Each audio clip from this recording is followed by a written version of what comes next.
ప్రస్తుత రాజకీయ సినీ అంశాల మీద మనతో పాటు విశ్లేషణలో పాల్గొంటున్నారు విజ్ఞాన్ గారితో మాట్లాడదాం, మరిన్ని విషయాలు తెలుసుకుందాం. నమస్కారం అండి. నమస్తే అండి.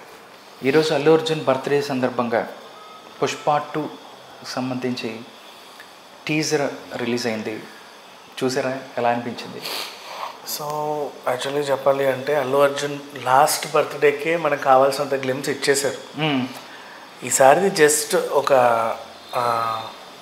రిలీజ్కి ముందు ఒక మంచి ట్విస్ట్ అని చెప్పుకోవచ్చు. Last time Allu Arjun birthday రోజే యాక్చువల్లీ చెప్పాలి అంటే అన్ఎక్స్పెక్టెడ్గా అనుకోకుండా 3 minute షార్ట్ ఫిలిం రిలీజ్ చేశారు.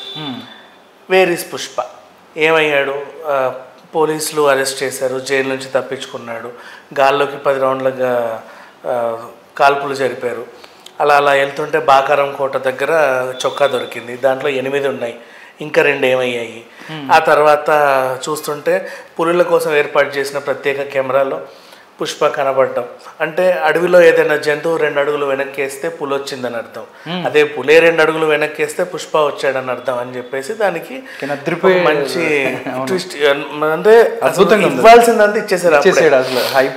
అండ్ దాని తర్వాత ఆ రోజు అందరికి అర్థమైంది, ఓకే పుష్ప ఈ దొంగలించినంటే ఎర్రచందనం స్మగ్లింగ్ చేసిన డబ్బులన్నీ ఆ ఊరి బాగోగుల కోసం పెడుతున్నాడు, పేదల కోసం ఖర్చు పెడుతున్నాడు, పెళ్ళిళ్ళు చేస్తున్నాడు, తర్వాత వాళ్ళకి విద్యార్థులను చదివిస్తున్నాడు, ఇల్లులు కట్టిస్తున్నాడు, పొలాలు బాగు చేస్తున్నాడు, అప్పులు తీరుస్తున్నాడు, ఇట్లా అందరికీ మంచి చేస్తున్నాడు, వైద్యం అందిస్తున్నాడు అని మనం తెలుసుకున్నాం.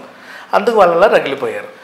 నెక్స్ట్ అది అయిందో లేదో నెక్స్ట్ డే ఆ ఉగ్రగంగమ్మ రూపం చూసిన తర్వాత ఇంక అందరికీ ఫీజులు ఎక్కిపోయింది. అరే ఏంటి ఇంత ఇస్తున్నారు, ఏంటి అసలు ఇంతెందుకు ఇస్తున్నారు, ఈ బర్త్డే కదా, అసలు ఈ ఒక పోస్టర్ చాలు కదా, నిన్న అంత చెప్పాల్సిన అవసరం ఏంటి అనుకున్నారు. అయినప్పటికీ ఫ్యాన్స్కి చాలా మంచి లైక్ ఒక ఫుల్ మీల్స్ లాంటి పండగ అని చెప్పుకోవచ్చు. ఇంకా ఆ తర్వాత ఏమైంది, ఒక కొన్ని రోజుల పాటుగా ఎలాంటి అప్డేట్ లేకపోయేసరికి ఆఫీస్కి వెళ్ళి గొడవ చేశారు. మాకు సంబంధం లేనప్పుడేమో అంత చూపించావు, ఇప్పుడు అడుగుతుంటే ఒక అప్డేట్ ఇవ్వట్లేదు, అసలు ఏమైంది అని చెప్పి అక్కడ గొడవ చేస్తే ఉండండి ఏదో ఒకటి రిలీజ్ చేస్తాం మీకోసం అని చెప్పి చిన్న అడప ఏదో రిలీజ్ చేశారు. నిన్న రష్మిక మడన్న బర్త్డేకి ఆమె లుక్ రిలీజ్ అయింది, మంచి బంగారు నగలతో ఫుల్గా. అంటే శ్రీవల్లి ఇంతకుముందు పేదగా ఉండే, ఇప్పుడు దీంట్లో రిచ్ అయింది. ఆ తర్వాత నెక్స్ట్ ఇమీడియట్లీ ఈయనదికి సంబంధించిన ఫస్ట్ గజ్జె పోస్టర్ రేపు వస్తున్నాను అని, ఆ గజ్జెలోనే చెప్పాల్సిందంతా చెప్పేశాడు. ఓవైపు త్రిశూలం, ఇంకోవైపు శంఖం ఊదుకుంటూ మొత్తం అంతా రెడ్ కుంకుమతో కవర్ చేసేసారు. ఆ తర్వాత ఇంకో పోస్టర్ రిలీజ్ అయింది. ఆ పోస్టర్ వెళ్ళి ఆయన సింహాసనం పైన కూర్చున్నాడు, ఇక్కడేమో సూర్యుడు, ఇటు గాండ్రించే సింహాలు, ఆ తర్వాత గల్లలుంగి, అండ్ నెక్స్ట్ ఇక్కడ రెడ్ కలర్ గొడ్డలి. ఇవన్నీ దీన్ని ఎలా చూపించారు అంటే గొడ్డలి ఏంటి అప్పుడెప్పుడో దాకో మేక సాంగ్లో ఉపయోగించారు. తర్వాత ఆయన ఎర్రచందనం కొట్టేది గొడ్డలతో, ఇప్పుడు దీంతో తెగ నరుక్కుంటూ వెళ్తున్నాడు. ఎలా అయితే ఎర్రచందనాన్ని నరికాడో అలా మనుషుల్ని నరుక్కుంటూ వెళ్తున్నాడు. అండ్ నెక్స్ట్ కూర్చున్న సీట్ ఇక్కడ రెడ్ ఉంది, అంటే తన ఎర్రచందనం వ్యాపారాన్ని అంతా తన కింద పెట్టుకున్నాడు పుష్ప అని చెప్పాడు. నెక్స్ట్ గల్లలుంగి తిరుపతి సైడ్ అండ్ మన శేషాచలం సైడ్ నుంచి అటు మన తమిళనాడు బార్డర్ సైడ్ కొంచెం రిచ్ వాళ్ళు కూడా గల్లలుంగి వాడతారు, ఎక్కువగా యూజ్ చేస్తారు. నేటివిటీకి దగ్గరికి వెళ్ళాడు. సో ఎంత ఎదిగినా పుష్ప ఒదిగే ఉన్నాడు అని గల్లలుంగి చెప్పింది. ఆ తర్వాత ఆయన తల మీద ఉన్న సింహం కానీ ఆ సింహాలు కానీ ఆయన గాండ్రించే సింహం లాంటి వాడని చెప్పకనే చెప్పాయి. నెక్స్ట్ ఆ నగలు అవన్నీ పుష్ప ఎలా ఎదిగాడో చూపించారు. ఇక్కడ వేలుకి రెడ్ కలర్ నెయిల్ పాలిష్. ఇదేంటంటే పాశ్చాత్య దేశాల్లో రిచ్ పీపుల్ అలా పెట్టుకుంటారంట, మేము రిచ్ వాళ్ళము అని చెప్పుకోవడానికి. ఇప్పుడు మన గోవా వెళ్ళినా కానీ మీరు ఎక్కడికైనా ఇట్లా పుష్కర్ గోవా లాంటి ఏరియాలకు వస్తున్నా, లేకపోతే గోకర్ణ లాంటి ఏరియాలకు ఇచ్చినా కొంతమంది ఫారినర్స్కి మీరు చూస్తారనమాట, ఏళ్ళు ఇక్కడ గోరింతుంది, దానికి pink colour red colour polish ఉంటుంది. అంటే వాళ్ళు చెప్తారు వీఆర్ రిచ్ పీపుల్ అని, అలా జస్ట్ అలా చెప్పుకోవడానికి అంతే. అది ఆయన పుష్పకు కూడా అది పెట్టారు, చూడు నేను ఎంత రిచ్ ఎదిగాను అని, అంటే ఐఎమ్ బిలియనీర్ ఐఎమ్ మిలియనీర్ అని చెప్పుకోవడానికి. సో ఇన్ని ప్రత్యేకతలు సంతరించుకుంది పుష్ప పోస్టర్. ఆ తర్వాత ఇక పోస్టర్ని డైజెస్ట్ చేసుకునే లోపే ఇప్పుడు టీజర్ రిలీజ్ అయిపోయింది మళ్ళీ. అంటే వీళ్ళు ఆగట్లా ఎక్కడ కూడా. సో ఇప్పుడు టీజర్లో చేస్తున్నారు హైప్ని.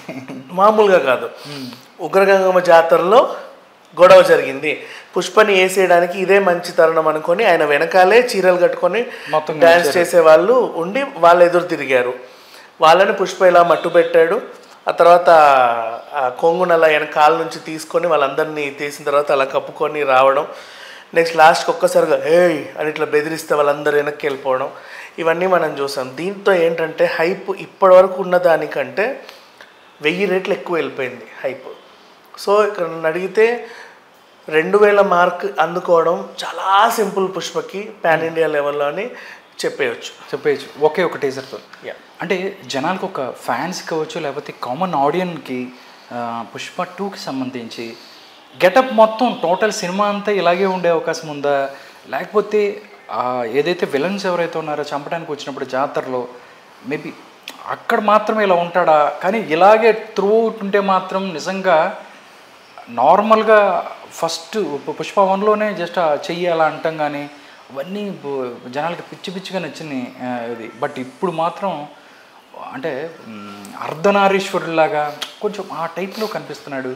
అంటే సినిమా మొత్తం ఉండే అవకాశం ఉందా, లేకపోతే ఎక్కడో ఒక 2-3 సీన్స్ వరకే ఉండే అవకాశం ఉందన్నట్టుగా వాళ్ళు ఆలోచిస్తారు. కేవలం ఇంటర్వెల్ బ్యాంగ్ మాత్రమే అలా ఉండబోతుంది అంతే, అంతమించి ఇంకేమీ లేదు.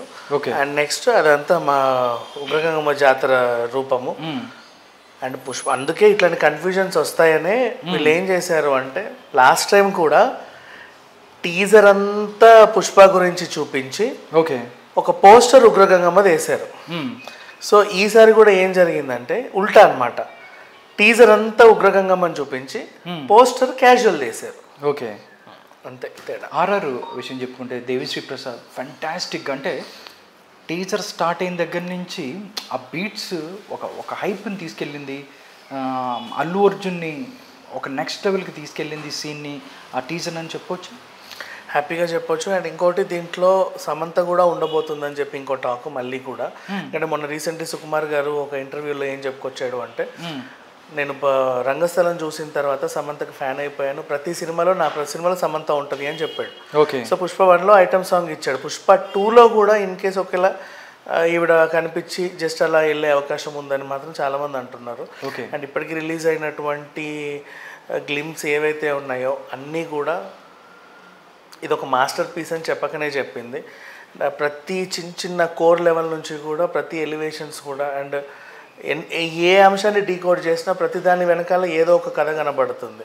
సో బాహుబలి 2 ఎలా అయితే మనకి 1900 కోట్లు కొల్లగొట్టిందో ఇది 2000 కొల్లగొట్టి నెక్స్ట్ టాప్ రేంజ్ సినిమా అవుతుందని చెప్పడంలో ఏమాత్రం అతిశయోక్తి లేదు.